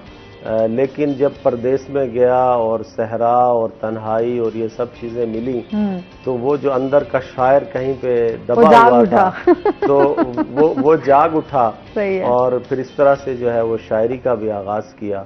और क्योंकि हरियाणवी जो है वो मेरी मादरी ज़ुबान है और उसमें भी शायरी जो है वो मुझे ज़्यादा पसंद भी है, मेरे दिल के करीब भी है। और अच्छा, हरियाणवी में बहुत कम मेरे ख्याल में। जी ऐसे ही है। एक्चुअली दरअसल यहाँ हमारे पाकिस्तान में करोड़ों की आबादी है जो कि इस जुबान को बोलती है। लेकिन अब हुआ ये है कि जैसे लोग अपनी माँ बोली को बोलने से शर्माते हैं ना, तो लोगों ने शर्माना शुरू कर दिया कि अगर हम अपनी माँ बोली में बात करेंगे तो शायद लोग ये समझेंगे कि भाई ये पढ़े लिखे नहीं है, ये जाहिल है।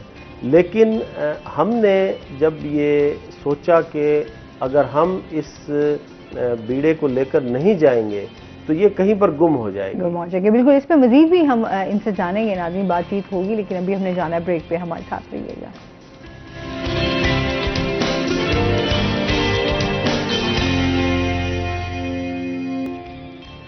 वेलकम बैक नाजरीन, रोही एयरटेल में आपको खुश आमदीद कहते हैं। जहां हमारी अदब के हवाले से बात हो रही है, शायरी के हवाले से बात हो रही है, वहीं आपको बताएंगे कि आज 20 जून को जो है पाकिस्तान में दुनिया भर में जो है पनाह गजीनों का आलमी दिन मनाया जा रहा है, जिसमें ख़वातीन, मर्दों और बच्चों की हिम्मत, ताकत और अज़्म को खराज तहसीन जो है वो पेश किया जाएगा। इसके हवाले से काफ़ी जो है सेमिनार्स भी होंगे और बहुत सारी तंजीमें जो हैं वो इसको आलमी यौम मुहाजिरीन की तकरीबात का इनेकाद भी करेंगी।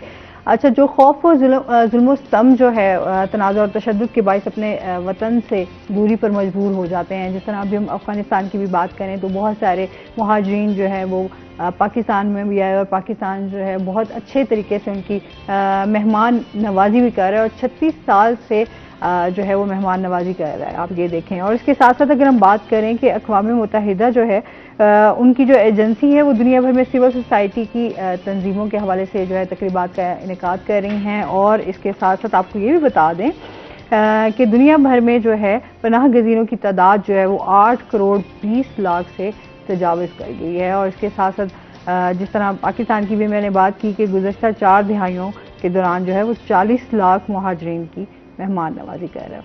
देखें जी, इसमें तो मैं ये कहूँगा कि पाकिस्तान ने जो है मेहमान नवाजी की एक ऐसी उम्दा मिसाल कायम की है कि हमारे जो हैं हालात भी इतने अच्छे नहीं हैं, हाँ, लेकिन उसके बावजूद इस मेहमान नवाजी को आप ये देखें कि इतने पनाह गुज़ीनों के लिए हुकूमत पाकिस्तान, और ख़ास तौर पर मुझे खुशी होती है कि पाकिस्तान के लोग अपने भाइयों के लिए कैसे मतलब फर्श राह बिछाए बैठे हैं कि भाई कितनी मेहमान नवाजी, उनका खाना पीना, रहना, रिहाइश, प्यार, मोहब्बत, और एक अरसे से इसको जो है इसका मुजाहरा करते आए हैं। आप ये देखें कि ये आज से नहीं है, इसको एक अरसा हो गया है कि पाकिस्तान पनाह गुज़ीनों को बेहतरीन सहूलियात दे रहा है।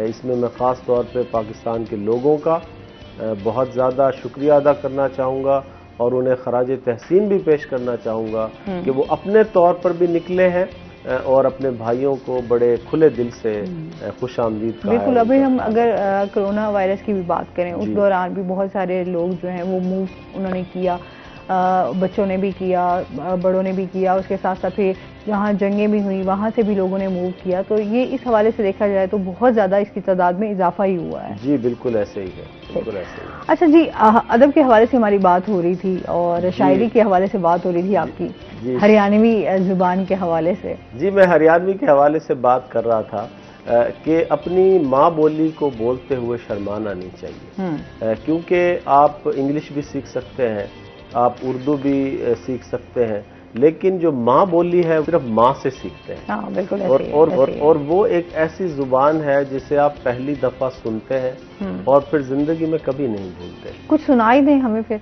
जी बिल्कुल।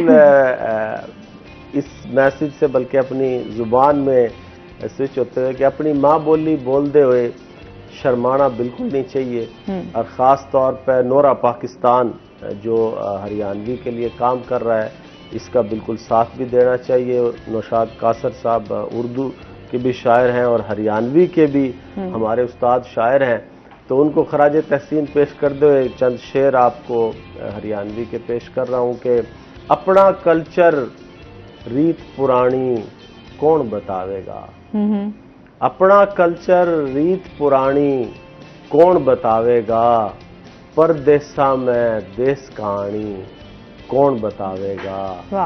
अर घोड़े बेच के सोन आले उस दिन के राजा ने, घोड़े बेच के सोन आले उस दिन के राजा ने, के कैसे यो रात की रानी कौन बतावेगा।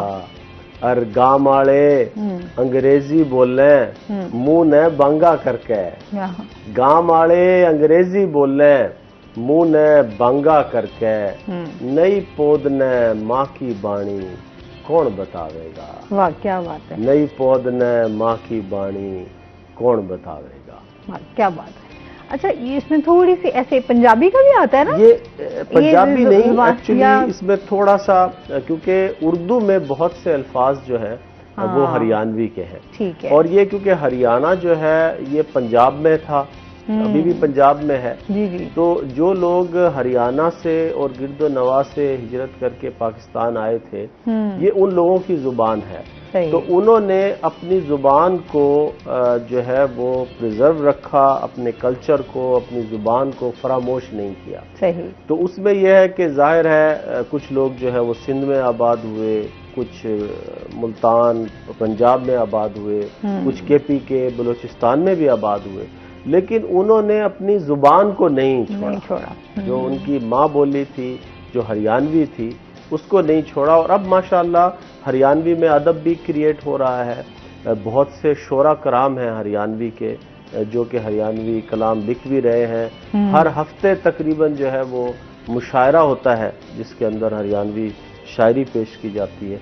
हरियाणवी में मैगजीन शाये हो रहा है और हरियाणवी को बतौर जुबान इंशाअल्लाह बहुत जल्द जो है वो दर्जा हासिल होगा। इसके लिए नोरा पाकिस्तान और दूसरे लोग जो है वो दिन रात मेहनत भी कर रहे हैं ताकि आने वाली जनरेशन जो है वो हमारी उस तक ये जुबान जो है ये पहुंच सके। घर में भी फिर यही जुबान बोलते हैं जब आते हैं? बिल्कुल घर में बोलते हैं और मैं ये कहूँगा कि घर में बोलनी भी चाहिए, क्योंकि हम अब इंग्लिश भी बोल लेते हैं। हमारे घरों में ज्यादा ये होता है कि हम अपने बच्चों को उर्दू और इंग्लिश की तरफ, हम अपने बच्चों को ज्यादातर अंग्रेजी की तरफ लगाते हैं।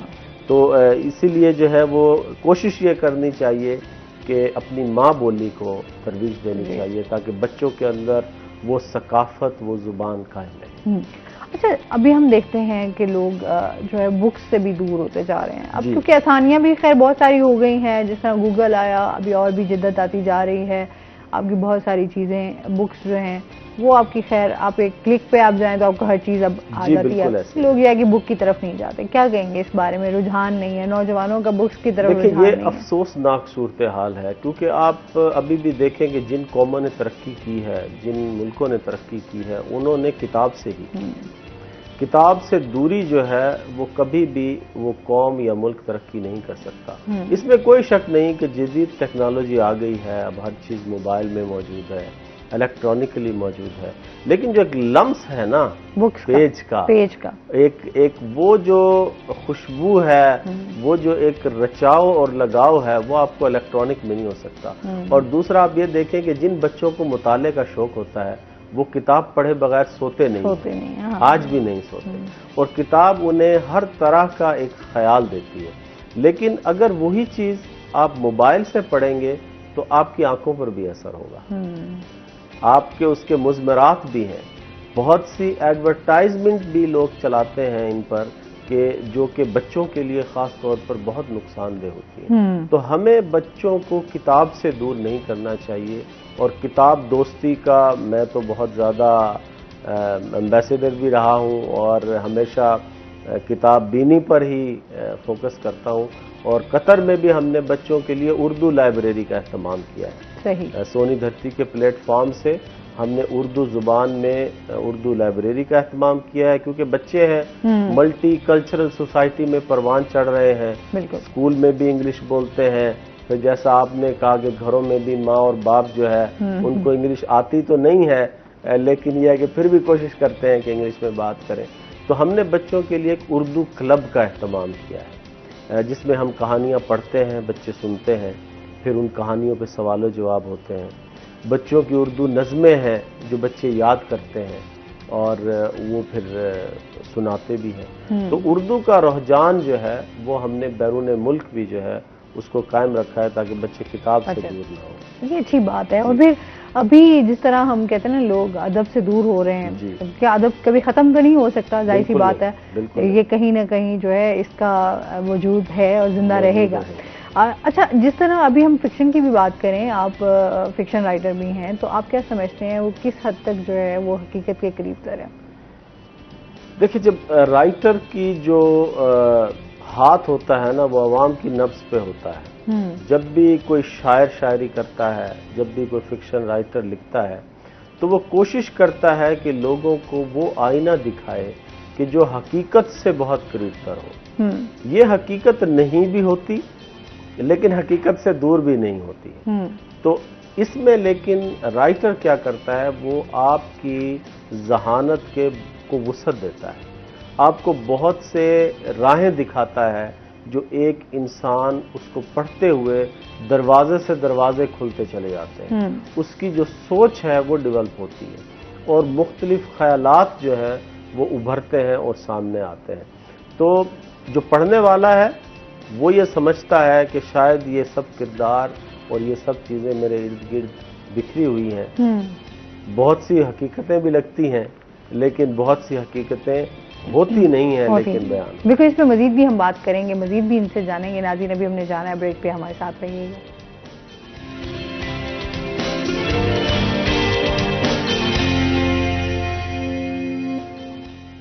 वेलकम बैक नाज़रीन, रोही एटन में आपको खुश आमदीद कहते हैं।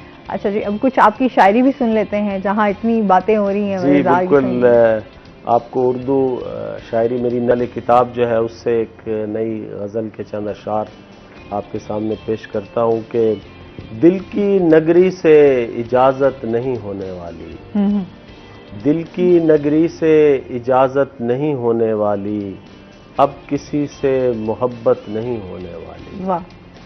अब किसी से भी मोहब्बत नहीं होने वाली, उनकी हसरत ने बना डाला मुझे तो पत्थर, उनकी हसरत ने बना डाला मुझे तो पत्थर, मेरी अब नर्म तबीयत नहीं होने वाली। वाह। और भूल जाऊं तुझे कैसे ये भला मुमकिन है, भूल जाऊं तुझे कैसे ये भला मुमकिन है, तेरे जैसी मेरी आदत नहीं होने वाली। वाह। तेरे जैसी मेरी आदत नहीं होने वाली, और उसे कहना सरे बाजार मुझे आके मिले, उसे कहना सरे बाजार मुझे आके मिले, कैद अपनी हकीकत नहीं होने वाली। वाह। और जितना चाहो करो साकी नजरअंदाज मुझे, जितना चाहो करो साकी नजरअंदाज मुझे, तेरे मैखाने से नफरत नहीं होने वाली। वाह। तेरे मैखाने से नफरत नहीं होने वाली। और क्या बात है। अच्छा, घर में भी शायरी सुनाते रहते हैं या बस? मेरी वाइफ मेरी बहुत अच्छी नाकिद है। अच्छा। शायरी में खास तौर पे जब मैं उन्हें शेर सुनाता हूँ तो वो उसकी तस्हीर भी बहुत अच्छी करती हैं। सही। वो शायरा तो नहीं है लेकिन मुसव्विर बहुत अच्छी हैं। अच्छा। सही। तो आप यूं समझ लें कि जब वो रंगों से खेलती हैं और पेंटिंग्स बनाती हैं तो मैं उन्हें अक्सर कहा करता हूं कि आप रंगों की शायरी करती हैं। तो लेकिन ये है कि मेरी शायरी पसंद भी करती हैं और बाज़-औक़ात बिल्कुल ये भी कह देती हैं कि बिल्कुल अच्छा नहीं है।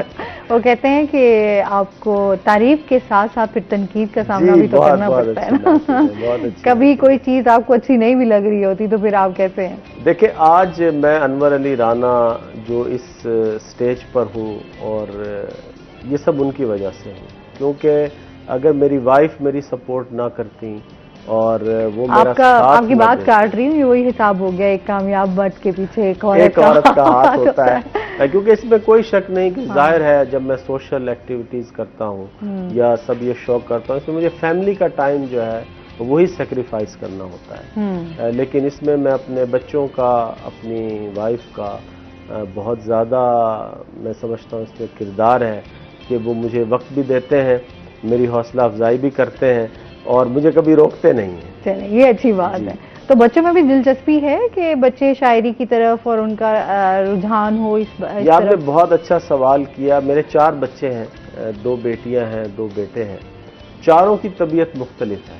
अच्छा। जो सबसे बड़ी बेटी है उसके अंदर, क्योंकि मुझे नात खानी का भी शौक था, तो एक अरसे से वो बहुत अच्छी नात खां रही और उन्होंने कभी नात खानी में किसी को आगे नहीं बढ़ने दिया और कतर में हमेशा 4-5 साल तक नात में वो मुसलसल फर्स्ट रही। अच्छा, माशाल्लाह। बोलने में, स्टेज पर, मतलब मैं उनको कहता हूं कि वो मेरा जो है ना कॉपी है, वर्जन है, बल्कि अच्छा। ओरिजिनल मैं उन्हें कहता हूं कि कॉपी जो है वो ओरिजिनल से ज्यादा अच्छी है।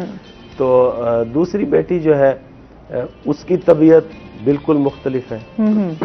वो ज्यादा बोलने में, अच्छा, एक्शन, एक्टिंग, अच्छा, और इसमें जो है वो मतलब आर्ट का हिस्सा जो है वो शामिल है। बिल्कुल शामिल है। ठीक हो गया। उनसे जो छोटे हैं वो बेटे हैं अब्दुल्ला अबान, वो स्पोर्ट्स में है। अच्छा। उसने बिल्कुल एक ऐसी राह, उन्होंने एक डिफरेंट राह इख्तियार की है। सही है। और जो उनसे छोटे हैं मोहम्मद आयान, वो तो समझ लें कि बिल्कुल शायरी भी करते हैं। अच्छा। वो हरियाणवी शायरी भी सुनाते हैं। क्या बात और है। बहुत अच्छा बोलते भी हैं। और ख़ास तौर पर उनके अंदर जो चीज़ मैंने देखी है कि लीडरशिप वाली, कि वो चाहते हैं कि मैं अपने वालिद के साथ साथ रहूं और मिलूं, जाऊं, तो उसके अंदर जो है वो चीज़ है। चारों बच्चे जो है वो मुख्तलिफ नेचर के हैं। सही। तो बच्चों में अच्छा, जाहिर सी बात है जो सबसे छोटा होता है ना वो थोड़ा लाडला भी होता है। जी, और फिर वो जाहिर सी बात है आपके अब जो बेटे होते हैं वो वालिद के साथ उनकी बॉन्डिंग भी बड़ी अच्छी होती है, स्ट्रॉन्ग। वैसे तो माँ के ज्यादा लाडले समझे जाते हैं और बेटियां समझा जाता है कि वालिद के ज्यादा क्लोज होती हैं, प्यारी भी होती है, इसमें कोई शक भी नहीं है। लेकिन जो बेटों की बॉन्डिंग अपने बाप के साथ होती है वो मेरे ख्याल में। दूसरा, मैंने फोर्स भी नहीं किया बच्चों को कि बच्चों को उस राह पर चलना चाहिए। मैंने पहले उनका पोटेंशियल देखा कि जिस तरफ वो जाना चाहते हैं। अब प्रोफेशनल में देखें, मैं इंजीनियर बना। अब बाज लोग ये भी सवाल करते हैं कि इंजीनियर और फिर शायर दोनों जो है वो दोनों डिफरेंट है, मुख्तलिफ चीजें हैं। लेकिन मैं फिर यही कहता हूँ कि मैं इंजीनियर तो बना, लेकिन जो मेरे अंदर का बचपन का लिखारी था, बचपन का शायर था, वो उसने चैन नहीं लेने दिया और वो अभी तक भी चैन लेने नहीं देता। सही है। तो ऐसे। अच्छा, जो बाहर के मुल्क में पाकिस्तानी मुकीम हैं, लाइफ गुजार रहे हैं, किस तरह की लाइफ गुजार रहे हैं? अच्छी। देखिए, पाकिस्तानियों की ज़िंदगी माशाल्लाह, कतर में ख़ास तौर पर जो मुकीम पाकिस्तानी हैं उनका मैं जिक्र करूंगा कि कतर की तरक्की में भी पाकिस्तानियों का बहुत अहम किरदार है। बहुत अच्छी खुशहाल ज़िंदगी गुजार रहे हैं। और पाकिस्तानी कम्युनिटी वाइब्रेंट बहुत है कतर में, कि जब भी किसी को कोई मुश्किल होती है तो पूरी कम्युनिटी जो है वो सरगर्म हो जाती है कि उनकी मदद की जाए और उनको जो भी मसाइल हैं उससे निकाला जाए।